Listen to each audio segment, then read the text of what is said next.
Hello everyone. ఇవాళ మనతో పాటు ఉన్నారు senior producer, movie and political analyst Chittibabu గారు. వారితో మాట్లాడదాం. సార్ నమస్తే సార్. నమస్తే. సార్ కస్తూరి గారు ఇలా తెలుగు వాళ్ళ పైన కొన్ని కమెంట్స్ చేశారని చెప్పి తన పైన కేసు కూడా ఫైల్ చేశారు. సో ఇప్పుడు కొన్ని రూమర్స్ వస్తున్నాయి ఏంటంటే తను కనిపించట్లేదు అని చెప్పేసి కొందరు అంటున్నారు. ఇప్పుడేమో కోర్టులో అటెండ్ అయ్యింది అని చెప్పి కొందరు అంటున్నారు. సో ఏంటి అసలు ఏం జరిగింది? అమ్మాయి బెయిల్‌కి అప్లై చేసిద్దాం కోర్టులో.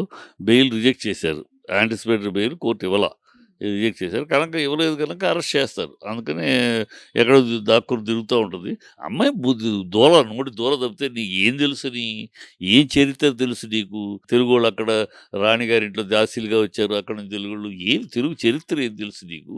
అసలు తమిళనాడు, ఆంధ్ర కలిసి ఉన్న రోజులది. చన్నపట్నం. ఆ రోజుల నుంచి తెలుగోళ్ళు, ఆంధ్రోళ్ళు కలిసున్నారు. తమిళనాడు యొక్క పెరుగుదలకి తెలుగోళ్ళు ఎంత ఉపయోగపడ్డారో ఏమి తెలుసు నీకు? వన్ టౌన్‌లో మొత్తం నవధాన్యాల వ్యాపారం తెలుగు వాళ్ళు చేసేవారు. ఆ! బట్టల వ్యాపారం నల్లి చిన్నస్వామి చెట్టి తెలుగు ఆయన. బంగారం మొదలు ఇవాళ బంగారం షాపులు కాదు, ఆరంభంలో బంగారం ఉమ్మిడి చెట్టియార్స్ తెలుగోళ్ళు. ఆ! అక్కడ తెలుగోళ్ళు రా బ్ అనేక విధాలుగా ఆ రాష్ట్రం యొక్క పెరుగుదలకి, ఎదుగుదలకి ఎన్నో కోయంబత్తూర్‌లో ఇవాళ ఇండస్ట్రీస్ అన్నీ తెలుగోళ్ళే. పళని, సేలం ఎక్కడ చూసినా మన తెలుగోళ్ళు ఇండస్ట్రీసు, తెలుగోళ్ళు ఉన్నారు. తెలుగోళ్ళు తమిళనాడు యొక్క ప ప పెరుగుదలలో, ఎదుగుదలలో మమేకమై పనిచేసినోళ్ళు. అందుకని అక్కడ తెలుగోళ్ళంటే గౌరవం. తెలుగోళ్ళంటే విలువ. తెలుగోళ్ళంటే ప్రేమిస్తారు, విలువిస్తారు. ఏం తెలుసు నీకు? తెలుగోళ్ళు అక్కడ స్కావెంజర్స్‌గా పనిచేశారు. ఎందుకు చేశారు స్కావెంజర్స్? ఒక మానవతా దృక్పథంతో ఆనాడు స్కావెంజర్స్ అవసరమైన రోజు తమిళియన్స్ ఇతర వాళ్ళు తక్కువ 40% వస్తే, మన తెలుగు వాళ్ళు 60% ఎళ్లారు. ఎందుకు? అదొక మానవతా దృక్పథంతో ఛాలెంజింగ్‌గా ఎళ్లారు. అది బతకటానికి గతి లేక ఎళ్ళటం కాదది. బుద్ధి, జ్ఞానం లేకుండా వస్తదమ్మా ఏం తెలుసు? పుట్టకొస్తే అక్షరం ముక్కొచ్చా నీకు? జ్ఞానం తెలుసా? సిగ్గు, శరం ఉందా మాట మాట్లాడడానికి? తెలుగు వాళ్ళొచ్చి అక్కడ దాసీ పనులు వచ్చి నిలబడినోళ్ళు తెలుగోళ్ళా? థూ! ఈ బుద్ధి చెప్పు తీసుకొని కొట్టాలి కస్తూరి. తెలుగోడి గురించి ఏం తెలుసు నీకు? తెలుగు చరిత్ర గురించి ఏం తెలుసు? తెలుగోడు అక్కడ తమిళనాడు యొక్క పెరుగుదలకి ఎంతో ఎందుకు తెలుగు వాళ్ళని ఇప్పటికి తమిళనాడులో అంత గౌరవిస్తారు? ఏం తెలుసు నీకు? తెలిసి తెలియక కూడా పిచ్చివాగుడు, గాలివాగుడు, బ్రాహ్మణుల్ని వ్యతిరేకిస్తారు. యెస్, సమాజం రుగ్మతది. సమాజంలో తమిళనాడులో ఆ రోజుల్లో ఈ బ్రాహ్మణ్స్ యొక్క ఆధిపత్యంతోటి ఒక మిగతా వాళ్ళందరినీ కులాలన్నిటిని అణిచిపెట్టి వాళ్ళు చేసి దాన్ని పోరాడి సాధించుకున్నారు వాళ్ళు. ఇక్కడ తమిళనాడులో కూడా బ్రాహ్మణాధిపత్యం పోయి అందరూ సమానం పరిస్థితి వచ్చిందంటే, ఒక మామూలోళ్ళు కూడా ముఖ్యమంత్రి అయ్యే పరిస్థితి వచ్చిందంటే బికాస్ ఆ పోరాటం, ద్రవిడ పోరాటం. ఏం తెలుసు నీకు? ఏది తెలిసి తెలియకుండా ఇప్పుడు తెలియదు నోరు మూసుకొని కూర్చో. నేనెవడు పెద్ద నువ్వు మేధావిది ఎవడు మాలాంటోళ్ళు డైలాగులు రాస్తే, మాలాంటోళ్ళు సినిమాలు చేస్తే, దాంట్లో నువ్వు క్యారెక్టర్ ఏస్తే నీకు అన్నీ తెలుసు అనుకుంటే ఎట్లా? నువ్వున్న పైనాడే బొమ్మవి. ఎనకాల బ్రెయిన్ మాది. నీకంత బ్రెయిన్ లేదు. పీత బ్రెయిన్. నీ పీత బ్రెయిన్‌కి నువ్వెందుకు ఈ కామెంట్లు? నువ్వు చెప్పు తీసుకొని కొట్టాలి. తరిమి తరిమి కొట్టాలి తెలుగోళ్ళని ఇంత అవమానంగా మాట్లాడినందుకు. అమ్మాయి బుద్ధి, జ్ఞానం లేని మనిషి. అంటే జనరల్‌గా అయినా సరే తెలుగు వాళ్ళంటే తక్కువ చేసి మాట్లాడుతుంది తను. ఆ! సో తను అంటే కావాలనే అలా ఏదైనా స్ట్రాటజీతో చేసిందా? లేకపోతే ఎందుకలా ఏం లేదు. ఐడెంటిటీ క్రైసిసు. 2, 3 సినిమాలు తీసింది. స్టార్‌డమ్ రాలేదు. ఏదో తను చాలా మేధావిని అనిపించుకుంటూ ఏదో పెద్ద చేసుకోవాలి. తద్వారా మేధావి అనగానే ఏదైనా బీజేపీ లాంటోళ్ళు పిలిచి ఆ! అమ్మాయికి ఎమ్మెల్యే ఇస్తారో, ఎంపీ ఇస్తారో అని ఎదురు చూపులు. వాళ్ళంతా ఈ సినిమాల నుంచి వచ్చేవాళ్ళేంటంటే, వాళ్ళేదో చాలా విషయ పరిజ్ఞానం ఉన్నవాళ్ళుగా ఎస్టాబ్లిష్ చేసుకుంటారు. అది గ్లామర్‌తో పాటు జనాలొస్తారు వీళ్ళొస్తే, ఆ గ్లామర్‌తో పాటు ఆహా! మా విషయం కూడా ఉంది. విషయ పరిజ్ఞానం కూడా ఉంది. ఈ అబ్బాయికో, ఈ అమ్మాయికో అని వాళ్ళకి సీట్లు ఇస్తున్నారు పొలిటికల్ వాళ్ళు. ఇలాంటి ఎత్తుగడల కోసం ఏదో నాకు మేధస్సు ఉంది. నాకు బ్రెయిన్ ఉంది. నేను ఉట్టి ఆర్టిస్టే కాదు. నాకు బుర్ర కూడా ఉంది అని చెప్పుకుంటానికి తను అలా ప్రమోట్ చేసుకోవడానికి ప్రయత్నం అంతే. ఆ ప్రయత్నం బెడిసి ఇప్పుడు.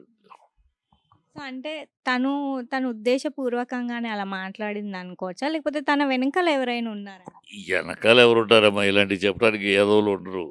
ఆ అమ్మాయి బుద్ధి తక్కువ, అజ్ఞాని, అర్ధజ్ఞాని, జిగుస్తు స్ప తన పర్సనల్ ఐడెంటిఫికేషన్ కోసమని బుద్ధి జ్ఞానం లేని చిల్లర వాగుడు. దీనికి కూడా ఎవరో వెనకాల ఉంటే అదేమన్నా మేధావితనంగా మాట్లాడుంటే వెనకాల ఎవరో ఉండాలి. అది మాట్లాడిన చిల్లర వాగుడు, అర్ధజ్ఞానం, అజ్ఞానంతోటి అసహ్యమైన వాగుడు. అదే కోర్టు కూడా అంది కదా! చాలా అవమానకరమైన, అసహ్యకరమైన మాటలని. అంత దరిద్రంగా మాట్లాడతారు. దీని వెనకాల ఎవరో ఎందుకు మళ్ళీ ఎవరినో ఆడ దీని బుర్ర తక్కువ పీత బ్రెయిన్ మాటలంతే. సో, ఈమె పైన ఎలాంటి యాక్షన్స్ తీసుకోవచ్చంటారు సార్? అంటే కోర్ట్‌లో ఇప్పుడు తన పైన కేస్ గూడా ఫైల్ చేశారు గదా! సో, తనకి ఎలాంటి యాక్షన్స్? ఖచ్చితంగా ఆ అమ్మాయి బహిరంగ క్షమాపణ చెప్పాలి. తెలుగు జాతికి ఇప్పుడే ఏదో చెప్పింది అలా కాకుండా బహిరంగ క్షమాపణ చెప్పాలి. నేను తెలియకుండా వాగిన మాటలు అని చెప్పాలి. కోర్టులో అమ్మాయికి కఠిన శిక్ష వేయాలి. ఇలాంటివి వేస్తే గానిమ్మా లేకపోతే ఇలాంటి పిచ్చివాగుడు వాగుతూ ఉంటారు. టక్కన ఇది ఎంత దూరం వెళ్తది వాళ్ళకి బుద్ధి జ్ఞానం లేకుండా ఏదో తెలిసి తెలియని వాగుడు వల్ల అది ఎంత ఒక ఒక ఒక సమాజాన్ని మొత్తాన్ని కించపరిచే మాటలు కాదా అది. ఇలాంటోళ్ళకి ఏంటంటే వీళ్ళకి బుర్ర ఉండదు. ఏదో వాగేస్తారు. వాగేసి తర్వాత వచ్చే దీన్ని ఎవరు ఫేస్ చేయాలి? సో, వీళ్ళకి కఠినమైన శిక్ష ఇవ్వాలి. మామూలు శిక్ష కాదు. జైలు శిక్షే కాకుండా వీళ్ళ ఫైను, క్షమాపణ చెప్పడాలు ఇలాంటివన్నీ ఉండాలి. మరొకసారి వీళ్ళు పబ్లిక్ లైఫ్‌లోకి రాకుండా ఉండటానికి గూడా ఇవ్వాలి. They should not come into public life. అలాంటి ఈ బ్యానింగ్ పెట్టాలి. అలాంటివైతేనే ఇలాంటోళ్ళు మళ్ళీ మళ్ళీ మాట్లాడకుండా ఉంటారు. అంటే నిజంగానే వీళ్ళ పైన ఒకవేళ వాళ్ళు ఇంకా అసెంబ్లీకి వెళ్ళకపోతే వాళ్ళ పైన నిజంగానే సస్పెన్షన్ వేయడం గాని, లేకపోతే ఎలాంటి చర్యలుంటాయండి? ఎలాంటి చర్యలు తీసుకోలేరమ్మా. సస్పెండ్ చేయటం వీళ్ళ చేతిలో స్పీకర్ గారు సస్పెండ్ అంటానికి కుదరదు. ఈ కెనాట్ డూ దట్. చట్టాలున్నాయి. చట్టాలున్నాయి. వీళ్ళ ఇష్టానికి వీళ్ళు బుల్డోజింగ్ చేయడానికి కుదరదు. They cannot suspend. వాళ్ళంతట వాళ్ళు రిజైన్ చేయటము వా తప్పితే వాళ్ళు 15 అసెంబ్లీకి ఒకరోజు ఒకసారి సంతకం పెడితే చాలు. చాలు. అటెండ్ అవ్వాలి.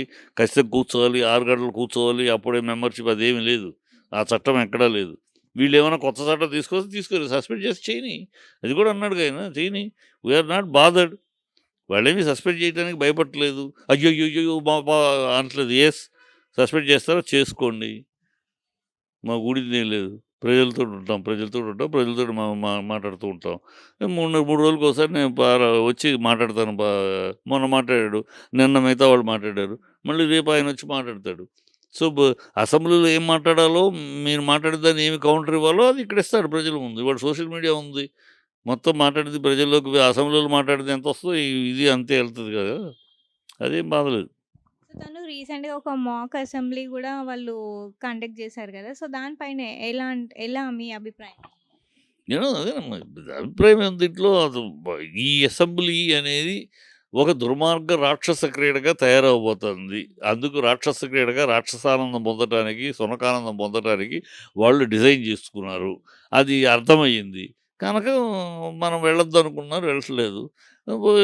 మామూలుగా అసెంబ్లీలో మనం ఏం మాట్లాడాలి, ఏ విషయాలు మాట్లాడాలి ఇక్కడ చర్చించుకుంటున్నారు అంతే. మాట్లాడుకొని అసెంబ్లీలో ఒక్కొక్కళ్ళ అభిప్రాయాలు